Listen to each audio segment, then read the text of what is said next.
All right, welcome. Today we have a special guest with us, Father Columba Stewart, who is the executive director of the Hill Museum and Manuscript Library at at St. John's University.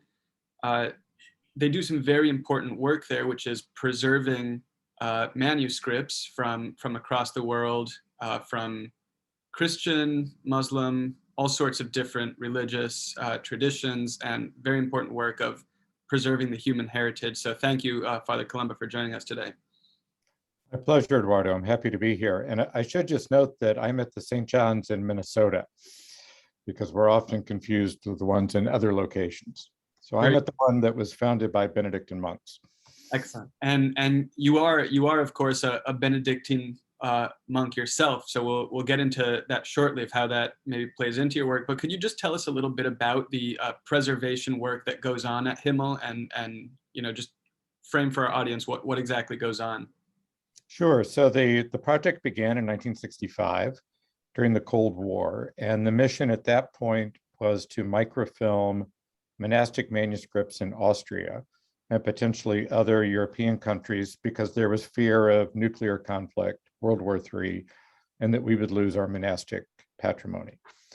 But it quickly spread beyond that to work in Ethiopia in the 1970s in a kind of visionary project that started just before and continued during the revolution and the communist dictatorship in Ethiopia. Since 2003, we have focused on now digital efforts, of course, on endangered manuscript cultures in places like the Middle East, Africa, and South Asia. Predominantly Christian until quite recently, and more working with Islamic traditions and a little bit of movement into Hindu and Buddhist traditions as well. Great. So tell me a little bit, first of all, could you give us just some examples of places that you guys have carried out your work, maybe some of the, not only places, but even buildings and locations where you've gone and kind of tried to preserve some of the heritage? Sure. So we started our work in the Middle East in 2003. We negotiated the project in January of 2003, and by the time we started it in Lebanon, in April of 2003, the Second Iraq War had begun. So that also coincided with my becoming executive director of Himmel. So my entire directorship has been against the backdrop of, in a sense, the collapse of the presumed order in the Middle East. In 2003, it's sort of hard to remember back then. Lebanon seemed very stable. It had come through a civil war. They seemed to have come to some kind of political agreement. It was reasonably prosperous. The Syrians would soon pull out, who had kept the peace there.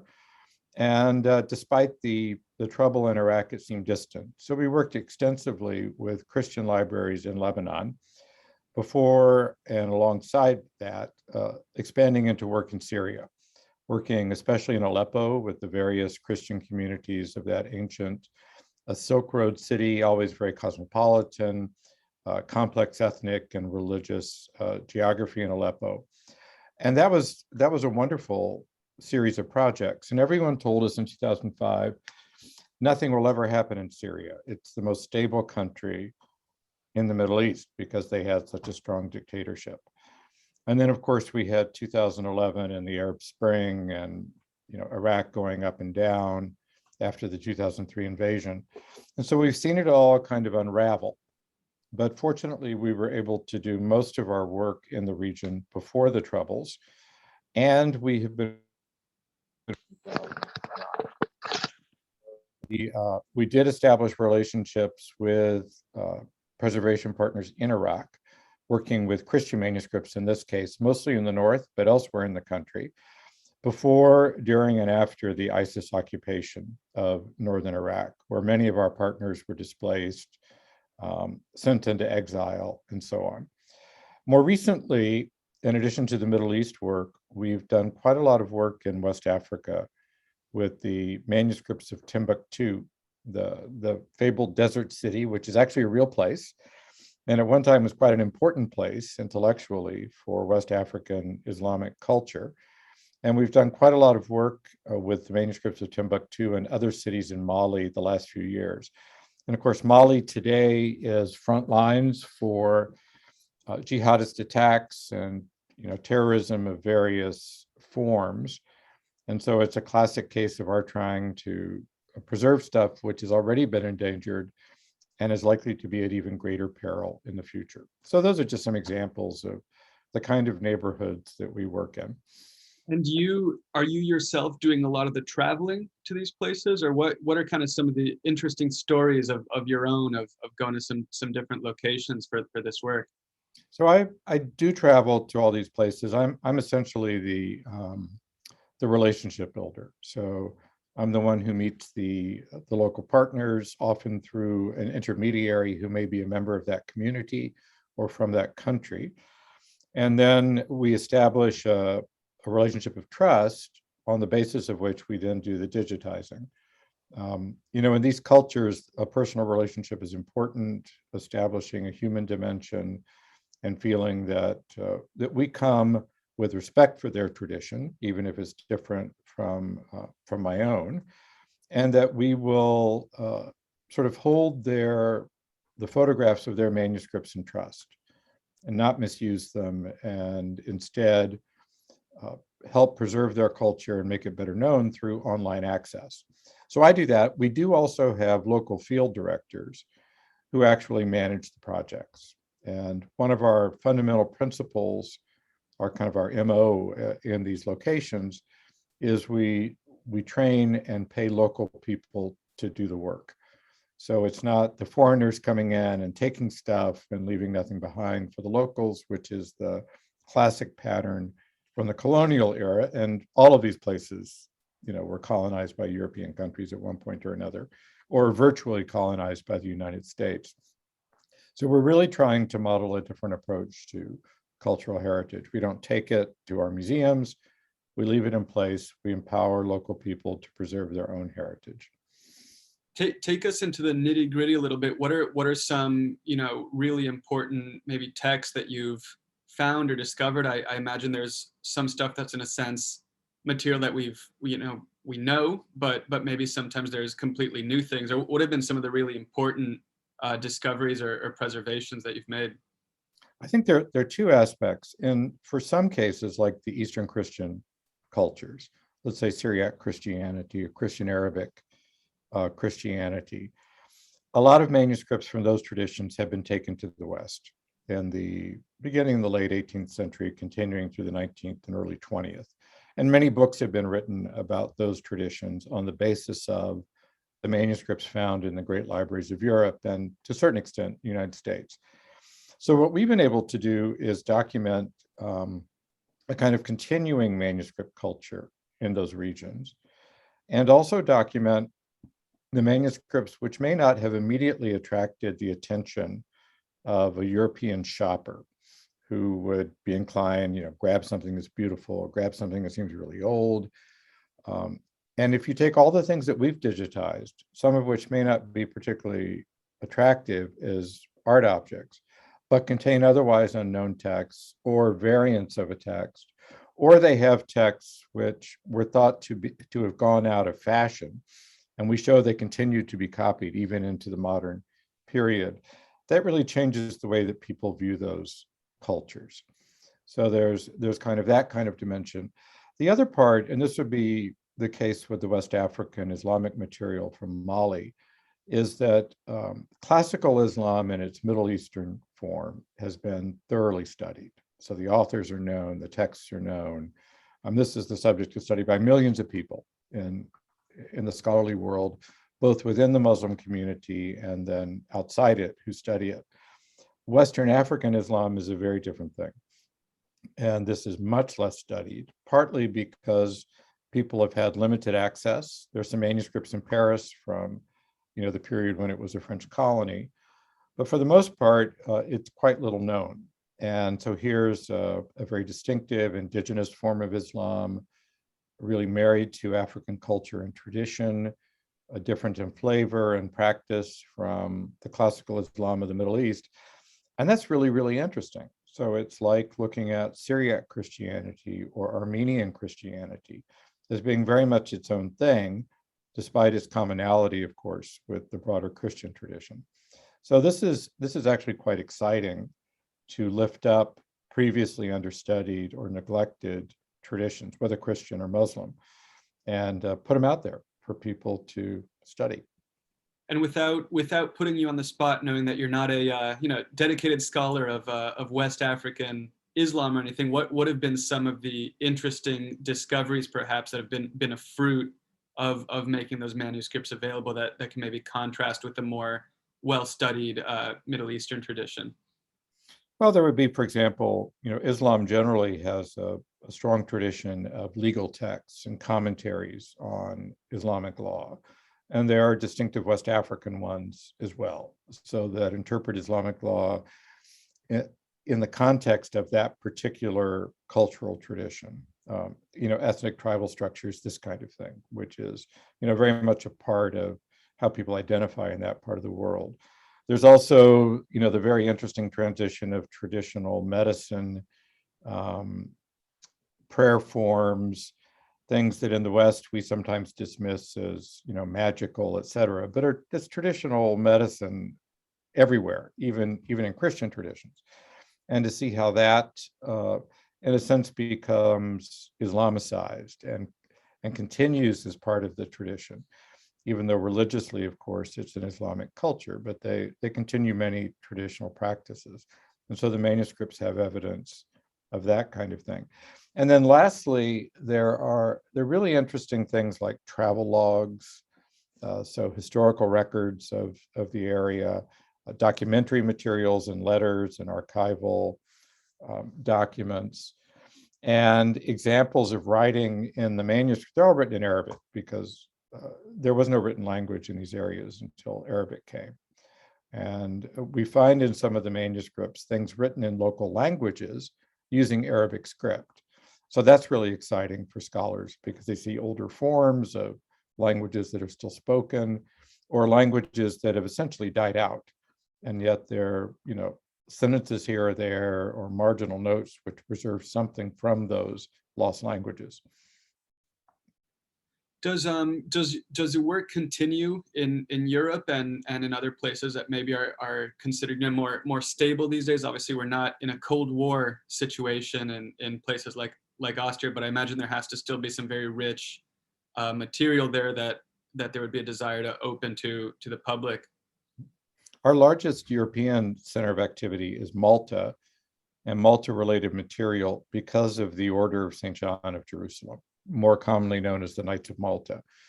And Malta is a very interesting place because it's always been a kind of crossroads of the Mediterranean. So it's been occupied by various, groups over time. It has a very strategic location even today. Malta has, for example, a very significant American intelligence presence now because it's so close to North Africa. So it's always been that way in one form or another, whether it was, the Knights of Malta occupying it, or whether it was Napoleon or the British or so on. So there's a lot of interesting material there. And the Order of St. John of Jerusalem was international throughout Europe, having been founded in Jerusalem, then moving to Rhodes, then to Malta, but all of its members were European and until quite recently, all members of the nobility. So we have had an active involvement doing that work for decades. And more recently, the materials that our team is finding document interesting things like prisoner exchanges, slave exchanges with the Ottoman Empire. So, Christian slaves held by the Ottomans and vice versa, and then people sort of swapping them back and forth. And local groups in Malta, confraternities that were formed to raise money to ransom slaves. So really fascinating stuff about the Mediterranean world and the 18th and 19th centuries particularly. We also have been doing work in Eastern Europe. We've had a presence in Western Ukraine since about 2007 or so, working mostly in Lviv, but also in some of the other cities around there, which have a strong Catholic tradition, is also an Orthodox tradition. So it's all Slavonic Christianity. And of course, Ukraine is it's kind of a hot spot now, not necessarily in the West, but politically, and then their conflict with Russia. And then lastly, we do have a series of small projects in the Balkans, Croatia, Montenegro, and we hope to expand in that region because it remains very tense. And we all know about the horrible wars that happened after the breakup of the former Yugoslavia, and that could well happen again. So we're eager to do what we can there, especially now that we can start to get back on the ground and out there, given the COVID situation. So it's very cool to hear, some of the specifics of what you're finding in West Africa, in Malta. Could you take us through, some of these other regions you mentioned, and as well as maybe the Syriac and Arabic Christian manuscripts in the Middle East, and then maybe even some of the Buddhist and Hindu texts that you've started doing. What are kind of some of the specific, neat and interesting things, maybe some unexpected things that you're finding there? Well, the Syriac tradition is one that's of great interest to me because much of my research is with Syriac Christianity. So just, thumbnail, what the heck is Syriac Christianity for the listeners? It's basically a Christian Aramaic culture. It's a Christian form of the same language that Jesus spoke, which was the common language of the ancient Near East. And so it's an originally Semitic form of Christianity. So it has its own linguistic framework. A lot of Greek texts, including the New Testament, of course, get translated into Syriac, but it has roots in the same kind of, linguistic, poetic culture as the Hebrew Bible.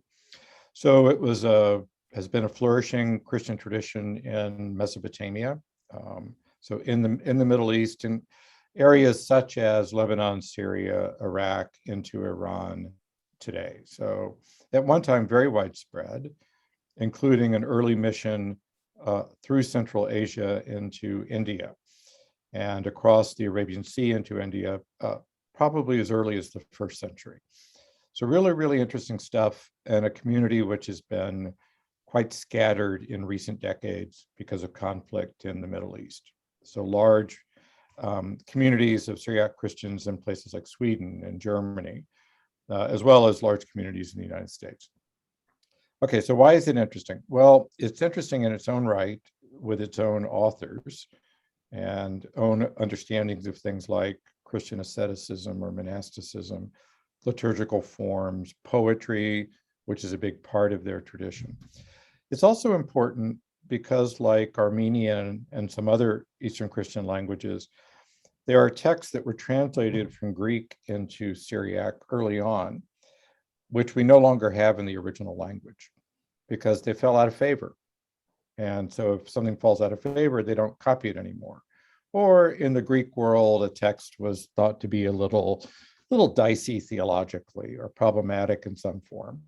But for whatever reason, in Syriac Christianity, it was treasured and they continued to copy it. So it's been a very important sort of recovery medium for many otherwise lost texts. So that's Syriac. I mean, I could talk about Syriac all day.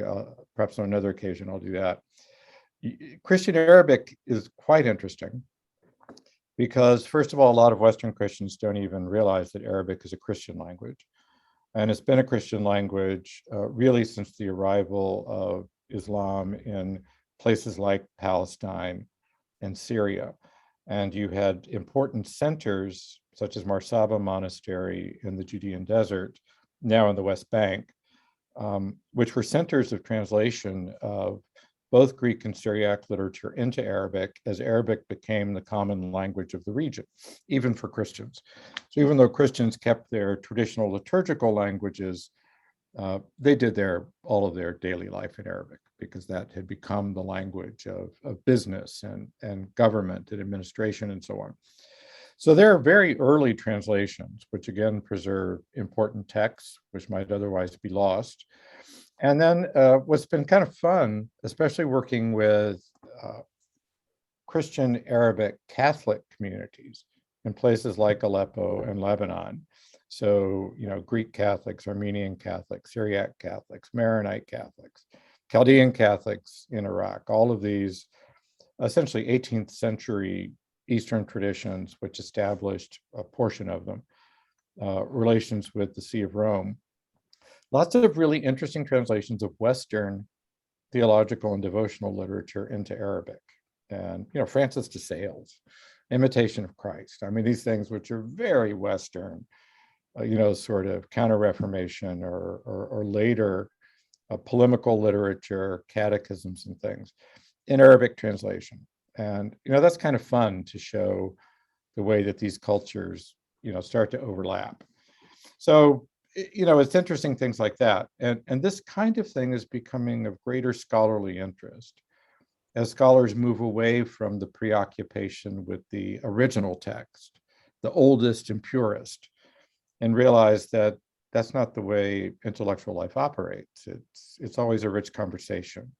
It's always highly textured, and that the life of communities, the intellectual life of communities, can be reconstructed from studying the texts that they thought were important. So not the texts that a scholar in some European university thinks is important, but the texts that people actually used and read. And that's an increasing direction of scholarship today as a way to really gain a sense of how people actually lived and what they talked about and how they thought in particular places at particular times. And what have you taken away from some of the manuscripts, in the Hindu and Buddhist tradition? That's a growing edge for us. We just started right before COVID. I should say right at the start of COVID, a project in Kathmandu that we had been in conversation about for some time. So I had the ability to go there a couple of times, well, I guess 3 times before the pandemic. So Nepal's an interesting place because it's a place where if you ask a Nepalese, are you Hindu or Buddhist, they just sort of look at you like, what does that mean? Because they're kind of both in a way. So it's a place where these two great religious traditions sort of coexist, and people often move from one to the other depending on a particular ritual or whatever. And of course, it's also famous as the home of Tibetan Buddhism, which is not only in Tibet, but also a significant presence in Nepal. So we're really interested in seeing examples of cultural contact and exchange there. And we're soon to be involved in a new project in South India, where we had worked extensively with Syriac Christian tradition, Malayalam Christian tradition manuscripts earlier, with a very important Hindu temple in the South. And that will also be quite interesting because that will give us a substantial body of kind of classical Hindu literature, which will then help start a conversation with what you find in Nepal. But our real hope for work in India is continuing to work with Persian and Urdu tradition, Islamic manuscripts in the north of India.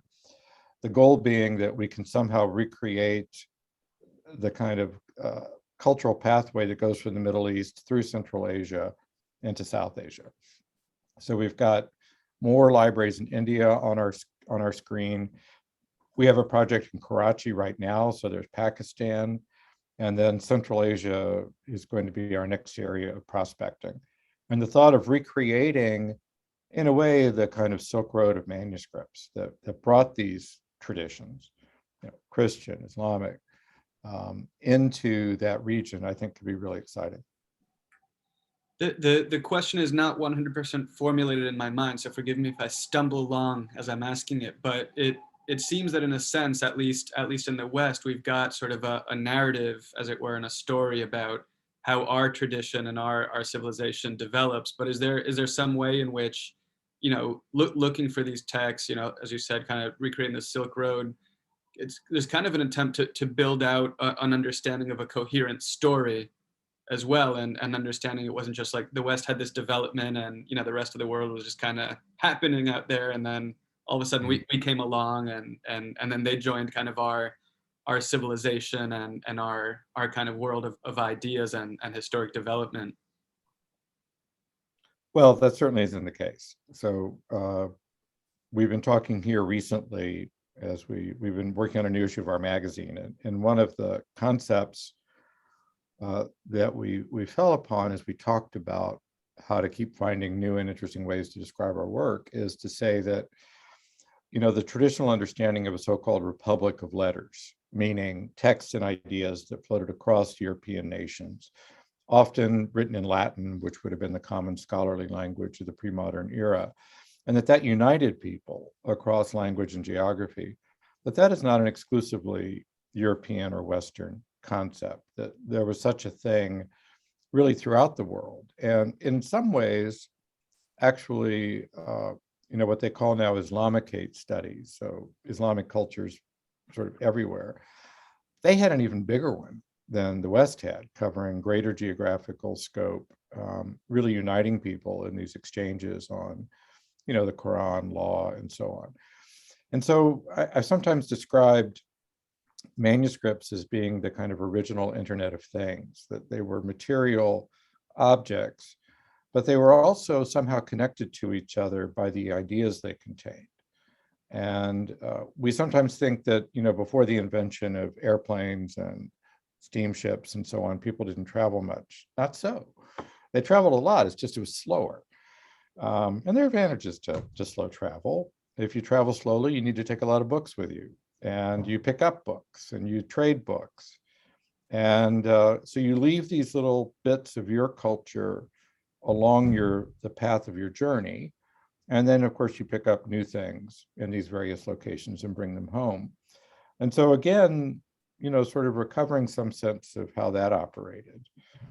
These great early travelers, some of them are famous, Marco Polo, Ibn Battuta, Benjamin of Tudela, these are well-known travelers. There were many others.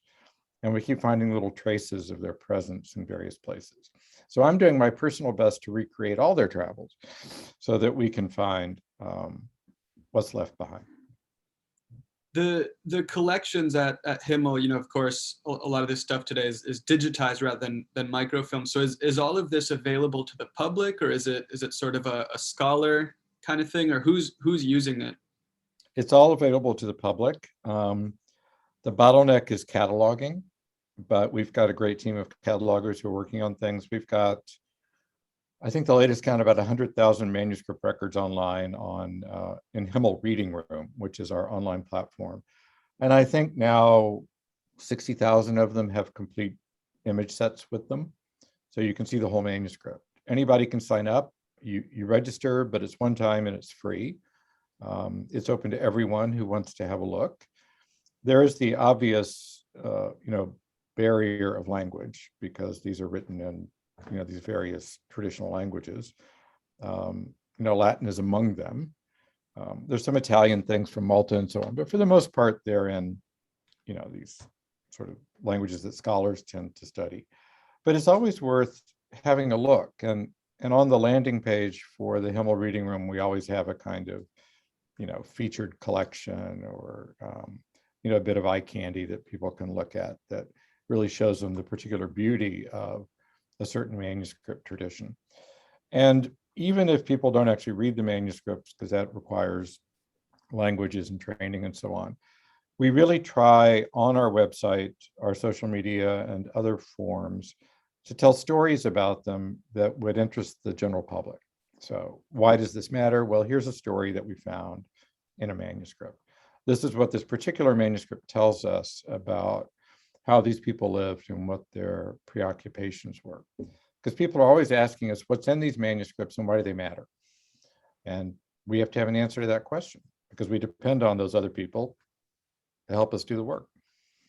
You encounter, a number of different communities, whether in the U.S. or elsewhere, that I think also too want to have a connection with their heritage. I think of Syriac Christians in the U.S. who, in many ways, what's preserved in museums or manuscripts is really an eye into their heritage. So what, have you had sort of contact with communities like that, where it's sort of an approach to maybe an eye into, centuries of your past and your history?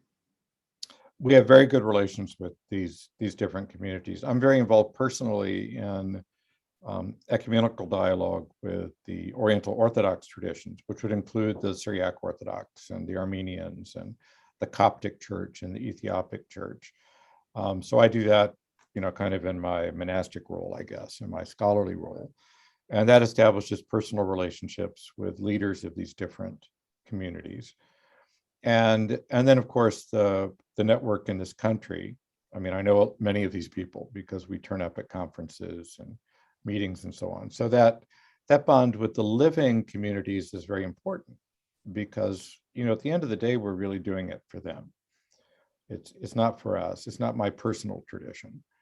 I love my personal tradition, and I also love some of these others, but the real people to whom all of that belongs is these groups, which have a continuing existence. And as I noted earlier, many of them are highly endangered as religious traditions, as communities. They deal with living in a diaspora, they deal with modernization and globalization. And the manuscripts are preserving something which I think many of them feel is very much at risk. All right, let's take it now. You mentioned, your work as a professor and as a monk. So maybe we can pivot in that direction a little bit. You teach at St. John's as well. I teach off and on, not as much as I used to for obvious reasons because of what I'm doing. My own area of research, publication and teaching is the history of Christian monasticism, particularly the early period up to the rule of St. Benedict and just a bit beyond. And my primary focus is really Eastern Christian monasticism, but I'm very interested in how it shapes Western monasticism and the rule of Benedict, obviously. And your role, as a monk, you mentioned in ecumenical dialogue. Tell us a little bit about the conversations there. Well, we have a series of international dialogues between the Catholic Church and various other churches, and there's a dialogue with the so-called Eastern Orthodox, which would be the Greeks and the Russians and so on. And then there's a dialogue with the Oriental Orthodox, who would be the Syriacs, the Armenians, the Copts, the Ethiopians, and so on. Those are two separate dialogues because of disagreement over the Council of Chalcedon in 451. Sometimes you would think it happened yesterday, given the conversations, but the tone is very warm. We've established strong personal relationships among ourselves over the years, often talking about difficult topics. So the international, what is the official name? The Joint International Commission for Theological Dialogue between the Catholic Church and the Oriental Orthodox churches is one I'm on, and we're about to issue a document which is sort of capturing several years of dialogue on the sacraments, which has been very interesting because fundamentally we agree clearly on the sacraments and what they are and why they're important. And then some technical disagreements, which have been the subject of much conversation. So I'm involved in that. I'm also a member of the North American Catholic Oriental Orthodox Dialogue, which tends to be more pastoral, dealing with interesting questions such as a Syriac Orthodox kid goes to a Catholic parochial school, and then comes First Communion. What happens? Marriages between people of these different traditions, the sort of, day-to-day stuff of life in a pluralistic country like the United States. Is there a way in which the work of sort of recovering some of these manuscripts and bringing knowledge to light for a community, are these, maybe there's a way in which they work in the service as well of the efforts of ecumenical dialogue? I hope they will ultimately. I mean, it's hard to translate the discovery of a previously unknown hymn by Jacob of Sarug into the application to the particular problem of marriage between people of different traditions. But I think as we build a sort of larger repository of information that can be studied and understood by scholars within these particular communities, as well as by those outside, like myself, it raises awareness and gives all of us more, how shall I say this? All of us a greater resource for finding strands of commonality or identifying things that are genuine differences that we then have to work on. Or maybe at the end of the day, we just respect. We don't all have to be the same as long as we agree on the fundamentals. So what, taking that, I mean, I guess the temptation or the common story would be like, oh, if someone's a Catholic or if they're this or that, then they don't really care much about other traditions. But obviously this is an effort where, as a specifically Catholic monk, you're taking a sort of universal interest, whether it's other Christians or people not in the Christian faith at all. So talk to me a little bit about what would motivate specifically from the angle of faith an effort like this to preserve kind of the human heritage more broadly. Okay, so look, we Benedictines have been around a long time. So, traditional date of the birth of St. Benedict is 480. Traditional date of his death, 540. That's a good ballpark, even if we don't know exactly. And if you think about that, it's before the division of the church between East and West. It's 1,000 years before the Reformation. And so, Benedictines simply historically are kind of by definition ecumenical. So we share the same kind of monastic tradition as the Eastern churches. Our own spirituality and our liturgical practice is highly biblical, heavily biblical with Lectio Divina, the chanting of the Psalms, and so on. So it's a friendly environment for Protestants to come, pray with us, talk with us. So we've been very involved in ecumenical dialogue here at St. John's for a number of years. And in fact, I live at our Center for Ecumenical and Cultural Research on the campus with people from various traditions who come to study and spend time with us. And, they turn up in church and we all pray together, and then we have a nice meal and talk about issues of concern to the churches today. So there's that piece. In terms of the work with Islam, because we were founded before Islam. So not only are we founded before the division of the Eastern and Western churches and the Reformation, but before the founding of Islam. Benedictines have always been humanists and eager to search out human knowledge and creativity and discovery wherever it may be. And, whereas we might have some fundamental disagreements theologically with Islam, we also know that Islam has preserved, very important historical writings, mathematical writings, philosophical writings. The great example of Aristotle coming to Europe and to Thomas Aquinas by way of Arabic translation. And so, we're eager to find whatever is out there and to make sure it's preserved. And it may not be read or understood for hundreds of years, but, we're patient. As we sometimes say here, we think in centuries. So we're not thinking about, maximizing, the share price this particular fiscal year or delivering value to people in the short term. We really do think about it as a long-term project. And some of these manuscripts, honestly, after they're cataloged and put online, nobody may even read them for a while. But they're there. They're waiting for them. And we're confident that when they do read them, they'll find something important. And it may be something that we don't think is important now. But 50 years from now, 100 years from now, their questions will be different. And they'll see different things in them. And we've got them ready for them to read. There's the great line in I think it's the Green translation of the Histories of Herodotus, where it starts, I, Herodotus, am setting forth my history, that time may not draw the color from what man has brought into being.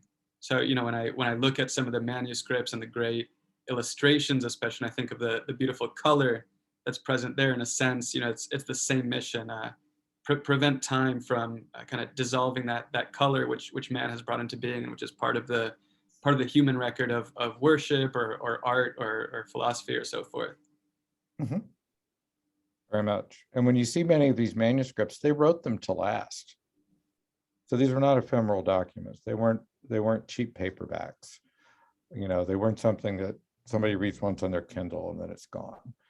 So they would use carefully prepared materials. They would use inks that could survive for centuries. If they used color, they would use color made from minerals and other natural substances that would be permanent in color, as opposed to chemical dyes used now, which fade. So they were in it for the long haul, because whatever they thought was worth writing down, they thought was worth having there for the long term.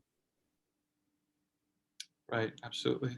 So tell us a little bit then, we're touching now a little bit on faith. I mean, tell us a little bit about your life as a monk. I mean, obviously the Benedictine ora et labora, there's pray and labor, and like the monks of old, you're in a sense copying manuscripts still. exactly. this work, but tell us about that wider Benedictine life, especially as you live it. So we're a monastery of a little over 100 monks here in central Minnesota. The founders were Bavarians who came here in the 1850s, basically to take care of German immigrants, and Benedictine women came around the same time. And we started schools and parishes, publishing house, et cetera. And so that's kind of how we started. So today we remain a praying community. So we have our Abbey Church, and we gather several times a day for, the Divine Office, and of course, the daily Eucharist. I mentioned earlier the Ecumenical Institute. We have a School of Theology, Graduate School of Theology. We have a prep school. Liturgical Press is our publishing house. So it's a center of, I suppose you could say, education and evangelization broadly understood, operating through the college, the graduate school, the prep school, then these more specifically, religious or theological activities like the School of Theology and the Liturgical Press and the Ecumenical Institute where I live. So it's a really interesting place that most people think of as kind of remote, central Minnesota. In fact, it's less than an hour and a half from the Minneapolis airport. So I can, drive an hour and a half and get on a plane and be in London or Amsterdam on a nonstop flight, and Paris and Tokyo and Seoul. So it's a sort of extraordinary mix of, traditional, Benedictine seclusion, 2,700 acres of trees and lakes here, with a relatively small part of that built up for the actual campus where the monastery and the schools and other things are located. And yet very much connected to the broader world through our pastoral outreach. And then the network of Benedictine monasteries around the world with which we're quite connected, having students come to us from these different monasteries in Asia, Africa, Latin America, and so on, as well as having an active volunteer program where we send recent graduates from our college out to serve Benedictine monasteries globally. So it's kind of perfect for me because I need a place to be rooted. Being in a community is very important to me. I'm a Benedictine because I didn't want to be member of a religious order that would move me around. I didn't want to be a diocesan priest for similar reason. I also didn't want to live in a rectory by myself or maybe with one other person. The cenobitic life of the monastery is very appealing, and the liturgy is very important to me.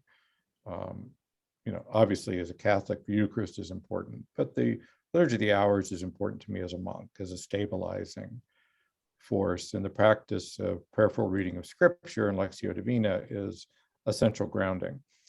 But the history of our community is one of engagement. And so therefore I'm able to do this work, traveling around the world with my Divine Office in PDF form on a tablet. So I'm praying the same psalms and the same texts that they're doing in the Abbey Church, even if I'm not there on a particular day.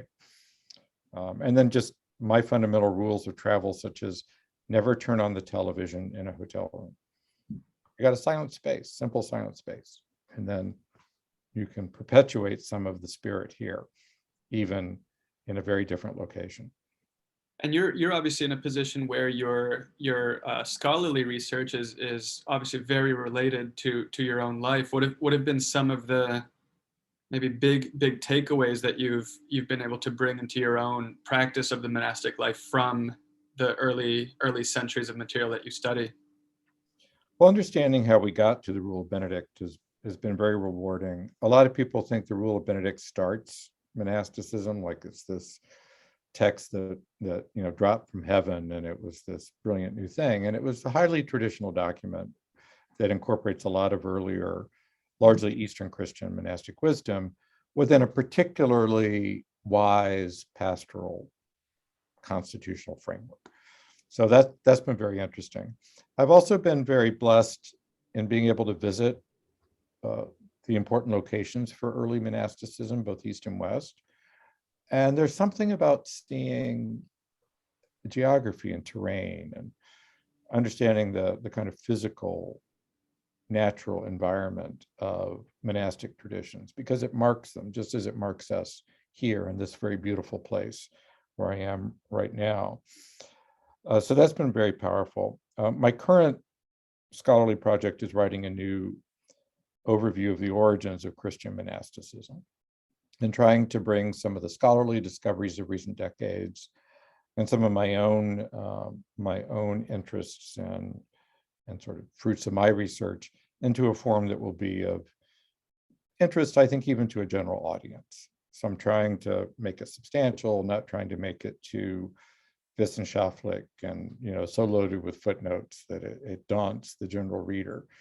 And that's been kind of a fun project to pull together a lot of different strands, starting with philosophy, then Judaism, early Christianity, competition from other ascetical movements, which we would not now regard as mainstream Christian, and so on.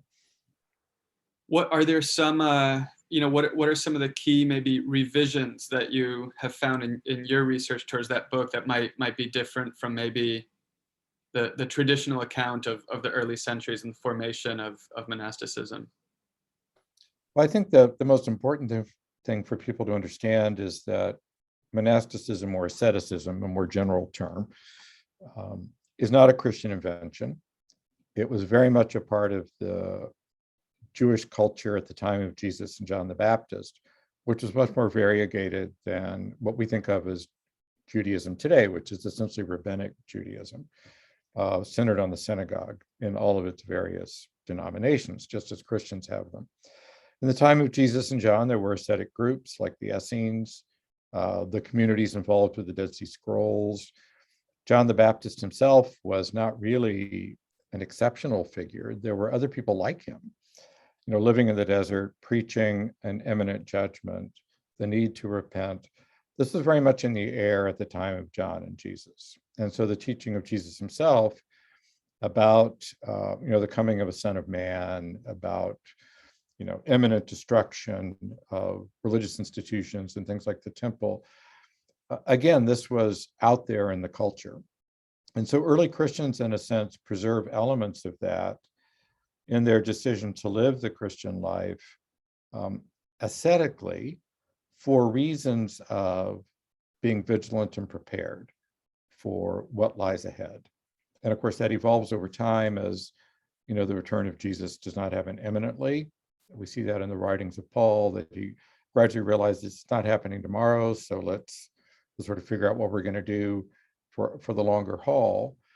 And asceticism, as it evolves into monasticism, is a way of preserving that awareness of the age to come, of a sort of leaning into eternity.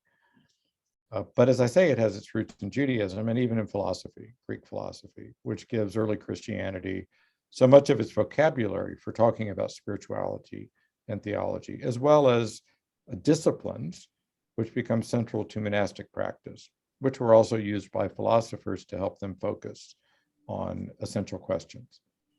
And there's a sense in which I guess the development of Christian culture and other cultures as well are grounded in that, aren't they? Sort of an awareness of the expectation of the next life, or a higher existence than what we have here. You mentioned obviously violence can be a motive to get your work going in a certain area, lest texts and buildings and so forth be lost. But in other ways, modern life and globalization can also be threats to living cultures, especially even if it gives us in many ways the tools to preserve ancient cultures. You mentioned having the steadfast rule to not turn on your TV in the hotel room, always being vigilant to preserve kind of that life of the spirit against distraction. What are, obviously we preserve manuscripts, we try to live a life in the spirit, but what are some ways in maybe bringing that spirit of preservation of that heritage more broadly into life? I think of Pope Francis in Laudato Si and the Amazon document. To me, he's really talking about preserving heritage against almost sort of this global technocratic anti-culture, monoculture that threatens all these beautiful forms, in their diversity of Africa, the Middle East, wherever it might be. So what are, maybe as a monk and as a preserver of manuscripts, what are some takeaways and wisdom to maybe preserve that thread of heritage and spirit in the midst of all those distractions? I think one thing that monks can bring to the conversation is, uh, let's sort of make up a term here, slow living, in the sense of, a kind of slower pace, reflective pace through the day. So, we go into church for our liturgy hours. So we gather 4 times a day here in our church. And, that's a half hour, 40 minutes, whatever the particular office is. There's no phone, laptop, tablet, nothing. It's just us together in there with the Psalms, scripture readings, and a lot of silence. We incorporate a lot of silent reflection into our liturgy. And what a gift. And most people don't have any of that. And so witnessing to the importance of that and the way that that can bring health and joy when you have time to, reflect on the day, to ponder the words of scripture, to walk outside and be able to see a tree or hear a bird or notice sunset. It's a particularly beautiful time right now in Minnesota with the light changing as we slide into winter. It's just extraordinarily beautiful to see the color and the light, and to be reminded that that is essential for human flourishing, because so much of modern life squeezes that out, where the attention is narrowed to the screen, whether the tiny screen of the phone, and yes, I have one, or the laptop screen that I'm seeing you on now as we have this conversation. And I really treasure that, because the only thing that keeps my spirits buoyed amidst, political chaos and all of the things that we see around us, the environmental disasters, is the ability to, in one sense, turn inward, as St. Augustine would have talked about it in the Confessions, to find something greater than myself, a deeper, truer peace and light within myself, but also to raise my eyes and look beyond and see the glory of the cosmos as a sign of the Logos of God and the intentionality of the creation in which we live. So those kind of keep me going.